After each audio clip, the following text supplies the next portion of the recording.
A Bíblia em um ano. Uma experiência de encontro com Jesus Cristo, a Palavra de Deus.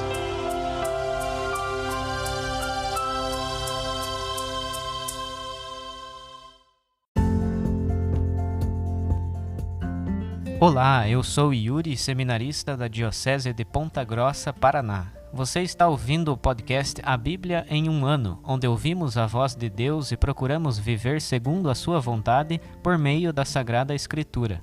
Usando uma linha do tempo, vamos ler a Bíblia inteira, sem deixar nada de fora, em 365 dias, descobrindo como a história da salvação se desdobra e se atualiza em nossas próprias vidas e na vida da Igreja.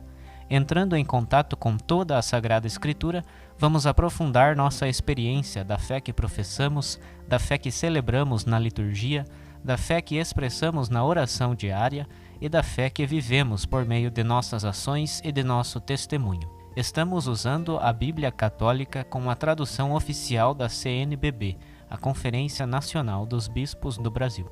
Você pode baixar o plano de leitura completo para os 365 dias por meio de um link que você encontra na página do Instagram, abiblia.emumano. Você também pode se inscrever nesse podcast por meio da plataforma que preferir, Google Podcasts, Spotify e outras, para receber as notificações diárias dos novos episódios.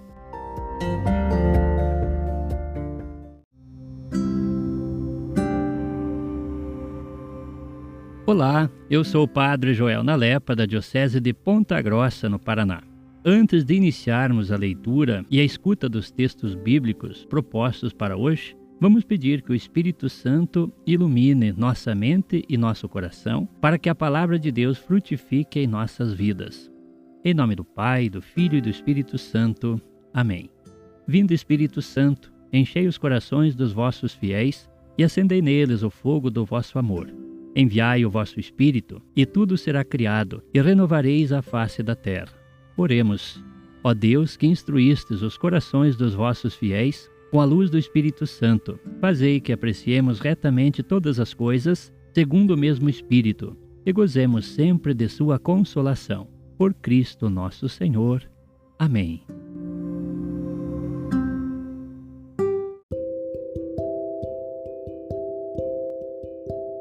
Hoje é o dia 8 do nosso podcast A Bíblia em um ano. Estamos quase terminando, vamos terminar hoje o Evangelho segundo Marcos. E leremos, portanto, os dois últimos capítulos, o capítulo 15 e o 16. E vamos ler também o Salmo 22, que tem relação com os momentos de Jesus na cruz, que também vamos acompanhar no Evangelho. Evangelho segundo Marcos, capítulo 15. Logo de manhã, os sumos sacerdotes com os anciãos e os escribas, isto é, o sinédrio inteiro, se reuniram em conselho. Depois de algemarem Jesus, levaram-no e o entregaram a Pilatos. Pilatos o interrogou: És tu o rei dos judeus? Jesus respondeu: Tu o dizes. Os sumos sacerdotes faziam muitas acusações contra ele. Pilatos perguntou de novo: Não respondes nada? Olha de quanta coisa te acusam. Jesus, porém, para a admiração de Pilatos, nada respondeu. Ora, por ocasião da festa, Pilatos costumava soltar um preso que eles mesmos pedissem. Havia um homem chamado Barrabás, preso com rebeldes que cometeram um homicídio numa rebelião. A multidão chegou e pediu que Pilatos fizesse como de costume. Pilatos respondeu-lhes: Quereis que eu vos solte o rei dos judeus? Ele sabia que os sumos sacerdotes o haviam entregue por inveja. Os sumos sacerdotes instigaram a multidão para que, de preferência, lhes soltasse Barrabás. Pilatos tornou a perguntar: Que quereis então que eu faça como o rei dos judeus? Eles gritaram: Crucifica-o. Pilatos lhes disse: Que mal ele fez? Eles, porém, gritaram com mais força: Crucifica-o! Pilatos, querendo satisfazer a multidão, soltou Barrabás, mandou flagelar Jesus e entregou-o para ser crucificado. Os soldados levaram Jesus para dentro do pátio do pretório e chamaram toda a guarnição. Vestiram Jesus com um manto de púrpura e puseram nele uma coroa trançada de espinhos. E começaram a saudá-lo: Salve, Rei dos Judeus! Batiam na sua cabeça como um caniço, cuspiam nele e, dobrando os joelhos, se prostravam diante dele. Depois de zombarem dele, tiraram-lhe o manto de púrpura e o vestiram com suas próprias vestes. Então levaram-no para fora a fim de crucificá-lo, e obrigaram um homem que passava por ali, ao voltar do campo, a carregar-lhe a cruz. Era Simão de Cirene, pai de Alexandre e de Rufo. Levaram Jesus para o lugar chamado Gólgota, que quer dizer lugar da caveira. Deram-lhe vinho misturado com mirra, mas ele não aceitou. Eles o crucificaram e repartiram suas vestes, tirando a sorte sobre elas, para ver que parte tocaria a cada um. Era a hora terceira, e o crucificaram. O letreiro, como motivo da condenação, dizia: O Rei dos Judeus. Com ele crucificaram 2 ladrões, um à direita e outro à esquerda. Os que passavam por ali o insultavam, balançando a cabeça e dizendo: Ah, tu que destróis o santuário e o edificas em 3 dias, salva-te a ti mesmo descendo da cruz. Do mesmo modo também os sumos sacerdotes zombavam dele entre si e juntamente com os escribas diziam: A outros salvou, a si mesmo não pode salvar. Que o Cristo, o Rei de Israel, desça agora da cruz para que vejamos e acreditemos. E também os que foram crucificados com ele o insultavam. Chegada a hora sexta, trevas cobriram a terra toda até a hora 9. À hora 9, Jesus gritou com voz forte: Eloi, Eloi, lema sabachthani, que quer dizer: meu Deus, por que me abandonaste? Alguns dos que estavam ali perto ouvindo-o disseram: Vede, ele está chamando por Elias. Alguém correu e ensopou uma esponja com vinagre, colocou-a na ponta de uma vara e deu-lhe de beber, dizendo: Deixai, vejamos se Elias vem tirá-lo. Então Jesus deu um forte grito e expirou. E o véu do santuário rasgou-se em 2 partes, de alto a baixo. Ao ver que havia expirado desse modo, o centurião que estava diante dele disse: Verdadeiramente este homem era filho de Deus. Estavam ali também algumas mulheres, olhando de longe, entre elas Maria Madalena, Maria, mãe de Tiago Menor e de José, e Salomé. Quando ele estava na Galiléia, essas o seguiam e lhe prestavam serviços. Estavam ali também muitas outras mulheres que com ele haviam subido a Jerusalém. Já caíra a tarde e era o dia da preparação, isto é, a véspera do sábado. Por isso José de Arimateia, respeitável membro do Sinédrio, que também esperava o reino de Deus, enchendo-se de coragem, foi a Pilatos pedir o corpo de Jesus. Pilatos admirou-se de que ele já estivesse morto. Chamou então o centurião e perguntou-lhe se de fato Jesus havia morrido. Informado pelo centurião, cedeu o corpo a José. Este comprou um lençol de linho, retirou Jesus da cruz, envolveu-o no lençol e colocou-o num túmulo escavado na rocha. Depois rolou uma pedra na entrada do túmulo. Maria Madalena e Maria, mãe de José, observavam onde ele havia sido colocado. Capítulo 16. Passado o sábado, Maria Madalena e Maria, mãe de Tiago e Salomé, compraram aromas para embalsamar Jesus. e bem cedo, no primeiro dia da semana, ao raiar do sol, foram ao túmulo. Elas comentavam entre si: quem vai remover para nós a pedra da entrada do túmulo?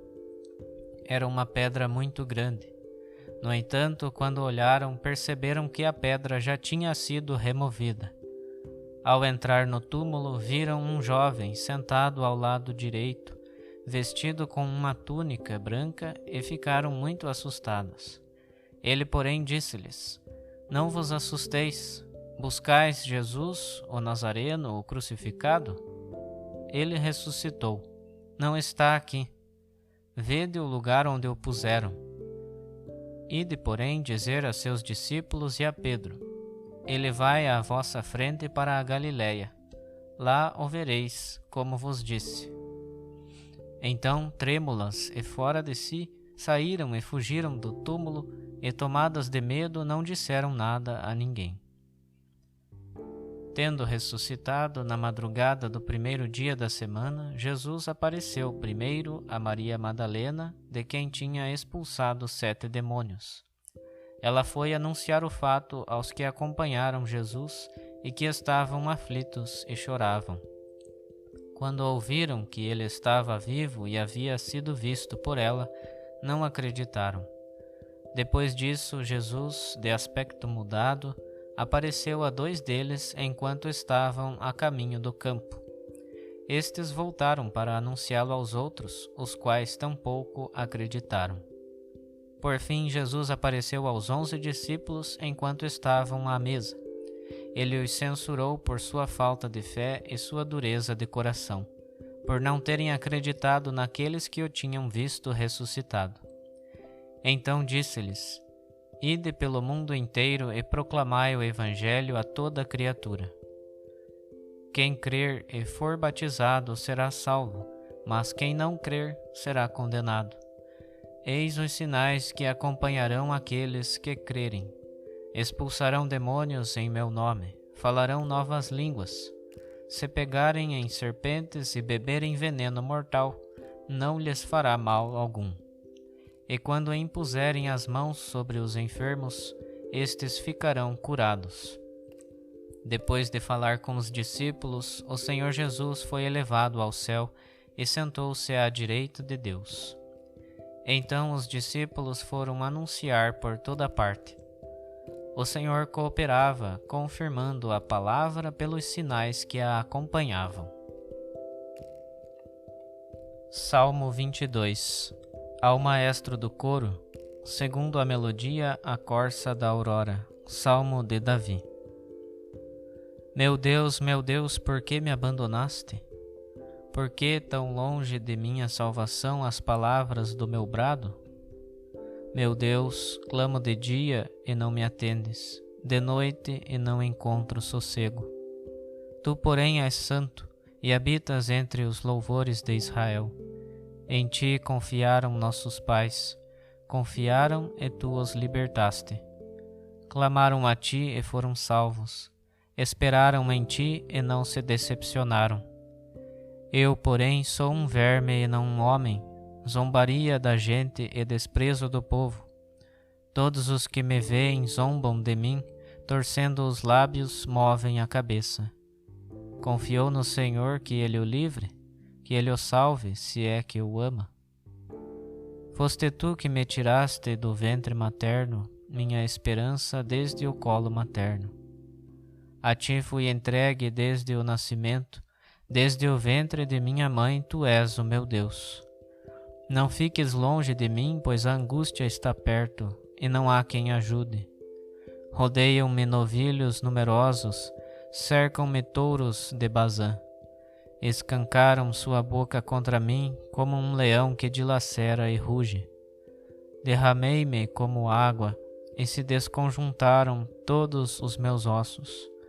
Meu coração se tornou como cera, derretendo-se no peito.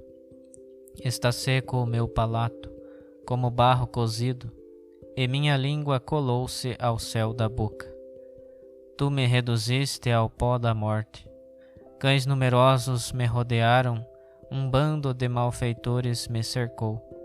Perfuraram-me as mãos e os pés, e eu posso contar todos os meus ossos.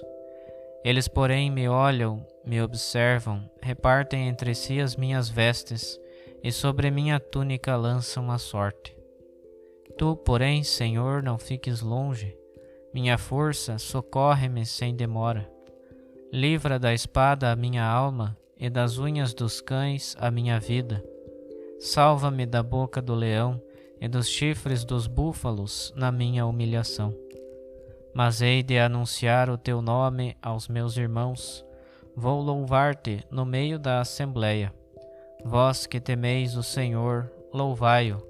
Toda a descendência de Jacó glorificai-o, e o tema toda a descendência de Israel. Pois não desprezou nem desdenhou a aflição do pobre, e não afastou dele o seu rosto, mas quando clamava, ele o ouviu. O meu louvor se dirige a ti na grande assembleia. Cumprirei os meus votos na presença dos que o temem. Os pobres comerão e ficarão fartos, e louvarão o Senhor os que o procuram. Vivam os seus corações para sempre. Lembrem-se e se convertam ao Senhor todos os confins da terra, e adorarão na sua presença todas as famílias das nações. Pois do Senhor é o reino, e é Ele quem dominará as nações. Somente a Ele se prostrarão todos os que dormem na terra, na sua presença se curvarão todos os que descem ao pó. A minha alma, porém, viverá para Ele, e a minha descendência o servirá. Do Senhor se falará à geração futura, e anunciarão a sua justiça ao povo que vai nascer. Isto fez o Senhor.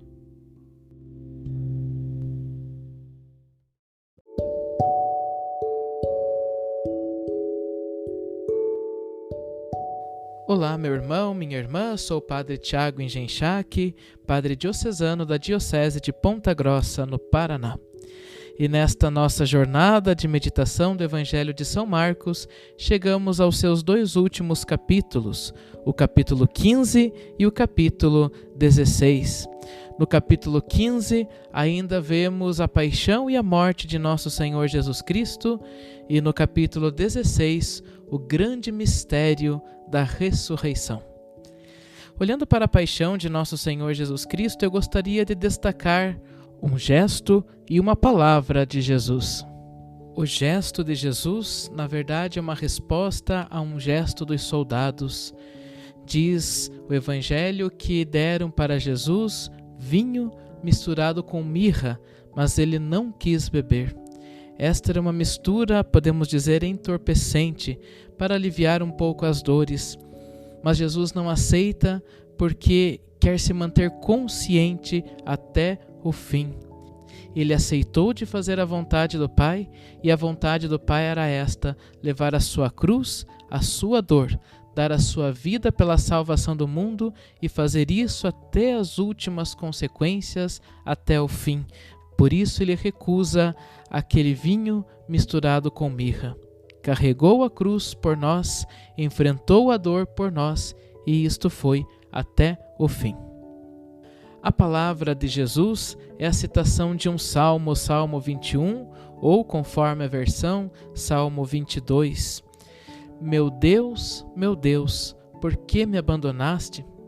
E nesta pergunta de Jesus, dirigida ao seu Pai, nós vemos um sentimento que perpassa o coração de Jesus, perpassa a sua alma, um sentimento de abandono.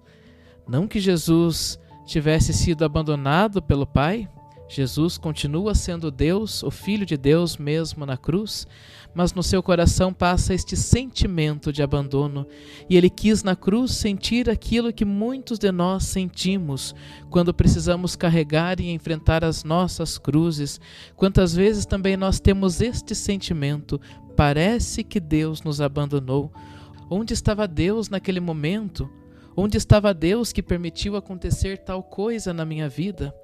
Jesus, na cruz, experimentou o que nós, seres humanos, muitas vezes experimentamos, o abandono, mas apenas um sentimento de abandono. Voltemos ao salmo que Jesus usa. Este salmo, a partir do versículo 20, tem um mas, tem um porém. começa com a pergunta: meu Deus, por que me abandonaste? Mas depois, lá no versículo 20, vai dizer assim: mas tu, Senhor, não fiques longe, minha força vem logo em meu socorro. Este mas, o porém que existe nesse salmo, muda toda a perspectiva. Começa com um sentimento de abandono, mas depois expressa uma confiança total nas mãos de Deus. E foi isso que aconteceu com Jesus.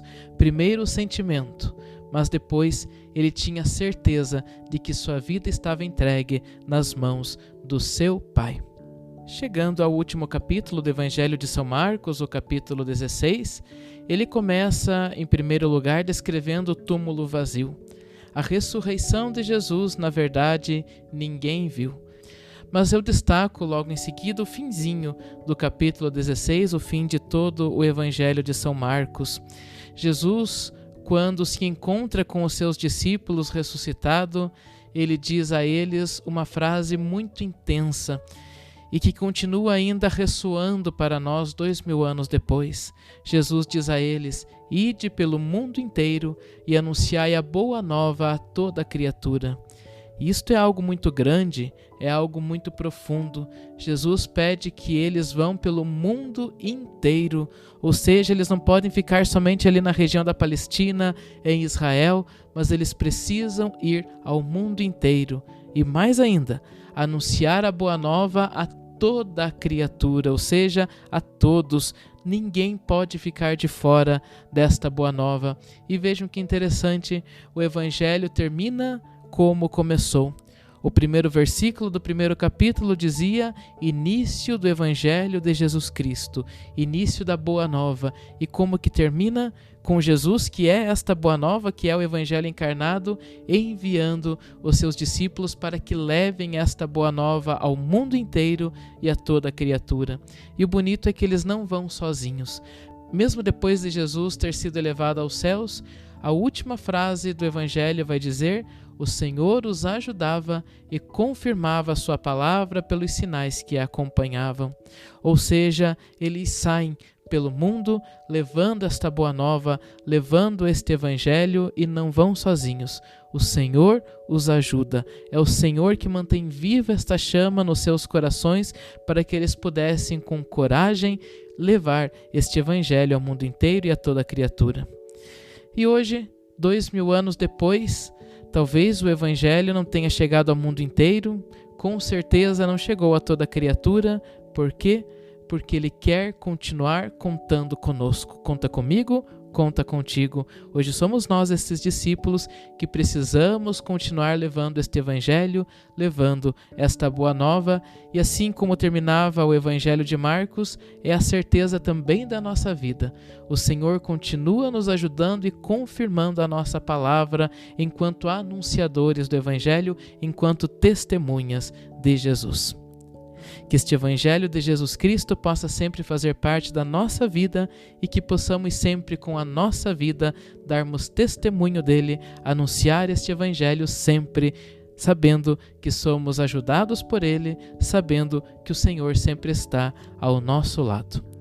Meu irmão, minha irmã, foi muito bom estar aqui com você, meditando, aprofundando este Evangelho. E que Deus te abençoe hoje e sempre, em nome do Pai, e do Filho, e do Espírito Santo. Amém.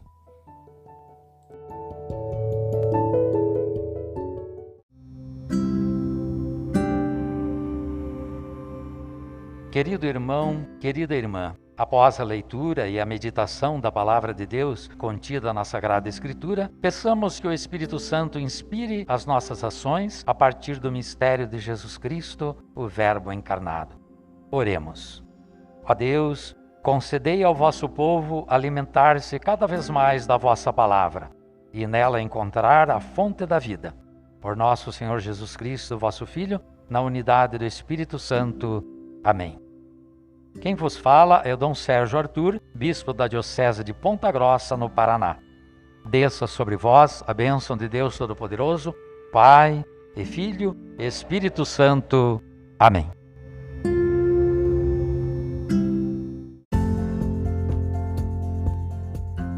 Você acaba de ouvir mais um episódio do podcast A Bíblia em um Ano, continue nesse bom propósito de ouvir, ler e praticar a palavra de Deus. Rezemos por todos que estão fazendo este caminho de leitura da Bíblia. Procure também participar da sua comunidade. A permissão para uso do plano de leitura The Bible in a Year com o Padre Mike Schmitz e Jeff Kevins foi concedida por Ascension. A versão original pode ser baixada em ascensionpress.com. Todos os direitos desse plano estão reservados à Ascension. Os demais conteúdos do podcast não são criados, revisados ou apoiados por Ascension. Até amanhã!